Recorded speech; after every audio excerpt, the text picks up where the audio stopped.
Sanele, how are you? I'm good. How are you? Good, good. And welcome to the Business Done Right podcast. Thank you for having me. Yes. So I want you to tell me about yourself. Okay. I'm an entrepreneur at heart. So we have with my co-founder, Blessing Ngorima, software and business consulting company. Software, we do e-commerce, we do web development, all those basics. And then on business consulting, we do your business planning, we do your funding proposals and so forth. We are also developing a UGC software for content creators and businesses. I'm not sure if you know anything about UGC. User-generated content. Oh, nice. I went to school, you know. Yeah, we're developing a user-generated content software. More than that, I'm involved in family businesses. We have guest houses in Newcastle. I'm from Newcastle. We also have a spa for your massages. We have a conference venue. And we recently launched with another partner of mine, Nutandega, a networking organization, the Black Round Table. So I'm involved in all of those things. You're a serial entrepreneur. Somewhat, but mostly I'm involved in Elevate Systems. Elevate Systems is our baby. And yeah. So there's quite a number that you do. I'm trying to think to myself, okay, which one do I want to talk a little bit more about? We can talk about the UGC. Let's talk about do you want to tell us more than about how that, is it a platform? Is it an app? How does it work? However you want to call it, really. Platform and app. So basically, it's a relatively new way of marketing. Okay. It's not relatively new in other countries, like, for example, the UK, the US. It's relatively new in South Africa. So basically, it's cutting out the need to, as a business, get a studio, do content in a studio.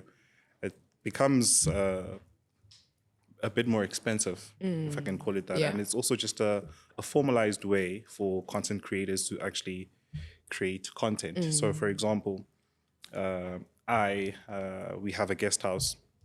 If I don't want to do content myself, or if I lack the resources to, I can just get a content creator to do it. So the platform, basically, you go on it, you'll find a creator, you actually say what you want. Okay. You find a creator for it, they create the content, and then the brand, which would be the guest house, will pay for the content. Yeah, that's interesting. It sounds like a LinkedIn for content creation. Exactly. It's actually the perfect way to think about it. Yeah. It's the perfect way to think about it. Yeah. So then, what's the value of this platform that you have? If I'm coming to you, I'm a small business owner, I need content created for me. What is the value that you are giving to me? Why should I use your platform? As a content creator, or as the business? As a business. So I'm assuming the content creators are creating content for businesses, right? Yes. So what would be the value of it for me? So maybe let me put it like this. So a lot of small business owners would always complain that they don't have money to create content. They don't know how to create content, right? And then if they come across you now, why then should they utilize your platform to help create their content? There's an implied guarantee, especially as I suggested, it's a new way of marketing, and we want to, let's say I'm a customer, for example, it feels easier for me to purchase a product or a service if it's being advertised by the average person, by the normal person. I can actually trust it. Yeah. Because if the business is marketing for itself, number one, there's no way of guaranteeing that what they're actually providing is what they are showing us. Yeah.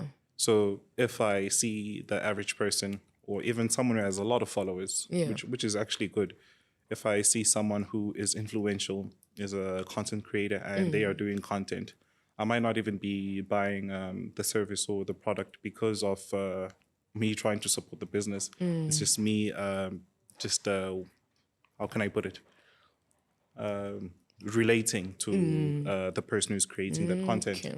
So it's more than just marketing. And another thing is the content creator can actually post that content because it creates a portfolio for themselves as well.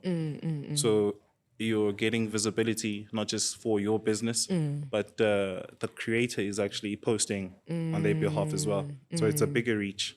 Makes sense. And on average, on social media especially, it's content creators and influencers that have a much higher following than brands.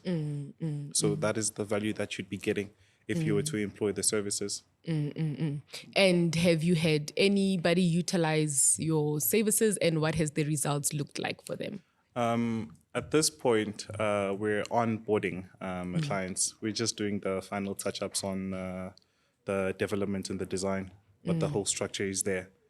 So we're at a point where we're just calling out on creators to join our brand. Okay. All right.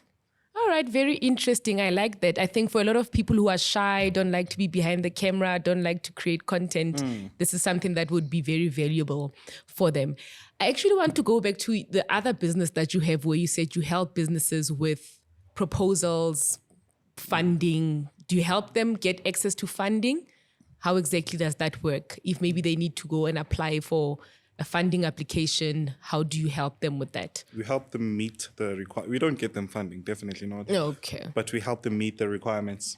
Okay. So during the first part of the event there, they were speaking about funding and all the requirements that need to be met. So we are part of the people that ensure that those requirements are met. If they need cash flow statements, if they need financial projections for the next 3 years, that is what we do. Yeah, which is a very tricky one. A lot of our students of my Skills Development Academy always say, I've not been tracking my financials and they need them for a funding application that I need. So tell me, what are some of the things that you are seeing that small businesses lack or don't put in place that could actually set them up to actually get funding or business opportunities that maybe then where you would come in to help them develop that? Like in general or specifically tying into the services that we offer? To the services that you offer. So what has been the pattern? Maybe you're saying this is a very popular thing that's happening amongst businesses. When they come to us, they all seem to not have this thing or they lack this thing. And then once they've worked with us, we get them that thing. This goes to the business planning part of it. A lot of people come in with ideas, which is very good, but you'd find that there's no market for whatever product or service that they're trying to sell. So, for example, there might be a market in Johannesburg, but where I'm from, Newcastle, there's no market, or you'd be running a loss for approximately 6 years, whereas you'd be running a loss for 3 years here in Johannesburg. So the ideas, they are there, but they cannot actually tell if there's a market. But as I said, the ideas might be actually really, really good, and they might be there in other places. But it does not mean that if you were to try to start that business here, it would be like something that would work. Oh yes, makes sense. So that is it's a fundamental error that we see, and then when it comes to making logical financial assumptions, it's always like an issue as well. I think those are the two most prevalent ones. Because we lead with heart. I love this product. It's mine, and I'm gonna put it only to find that nobody wants that product. So then, it's very heartbreaking to actually have to tell someone that your business is not going to work. It might. Let me not speak in absolute terms. Yeah. But it's not for right now and for where you are or right the now. area that you are at. Yeah, it's because they come in very passionately. I'm sure in your business you're very passionate about it, or you were passionate when you started. Yeah. So it wouldn't be something you would take very well if somebody were to discourage you, even if it's by means to help you. So it's but business decisions need to be made, they need to make sense at the end of the day. One last one from me, tying it back to saying you might have a product that might not work in one place or the other. You said when you started that you're also in e-commerce, right? And we're seeing that e-commerce is becoming a prevalent industry. It's growing rapidly. You said you build websites and you develop their e-commerce stores. What is the opportunity that you are seeing in the e-commerce space for people who have products or services? They are in one area, but now they maybe want to move into different areas. Through e-commerce. Yeah. So you said you developed the websites, right? So what do you see the opportunity around that? It's basically going back to the market. You know, it's relatively. I wouldn't say, okay, it's relatively new. E-commerce, because what we see happening, let's say in first world countries, let's say the US versus in third world like the South Africa. We always going to end up imitating whatever is being done in the US. So, for example, we had Amazon, US. Now we have Take-A-Lot. Yeah. So even relatively smaller e-commerce stores are like a big deal. Because when it comes to e-commerce stores, in the long run, you'd find that the combination of them make up a larger part of the market value than the bigger ones. Yeah. So in that sense as well, as we are looking at the US, as we're looking at the UK, we are expecting a lot of e-commerce stores to be starting up. My friend actually has an e-commerce store. So there's you have to sell something that is in demand, of course. But the idea of e-commerce, it's something that is going to be one of the dominating industries in South Africa. From the way that I see it, From the way that you see it. All right, Al. And you are the man to build those platforms for the small business owners if they want to. Is there anything else that you would like anybody that's listening to know about you, and how can they get in contact with you if they want to use any of your services? I know that I'm coming to the spa and I'm going to get a voucher, a free voucher. Definitely, you should come. Full body massage. Yes, please. I don't think there's much about me. What do you mean when you mentioned 25,000 businesses that you are in? I don't think there's much about me. I think I would like to answer like a word of advice. Yeah. For like young entrepreneurs is there's a lot of sacrifice that will have to go in. Yeah. You will lose a lot of people. If you're not losing people, then it's a bad sign. Yeah. You will lose family.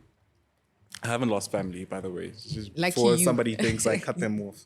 But there's a lot of sacrifice that goes into building a business. If it's a dream and you want to be exceptional in that dream, well, you have to give up something of equal value, something else. Yeah. So sacrifice and hard work. Sacrifice. It's about what you want and do what it takes to get it. Exactly. Thank you so much, and all the best with all your businesses. And I hope everybody will get in touch with you on any social media platforms, pages where they can reach out to you. Yes, I'm on Instagram and Facebook. I actually didn't have social media. I opened my first social media account in September this year. But I'm on Instagram, Sanele P. Mdlalose. Facebook, same thing. Yeah. Maybe I'll work on getting TikTok.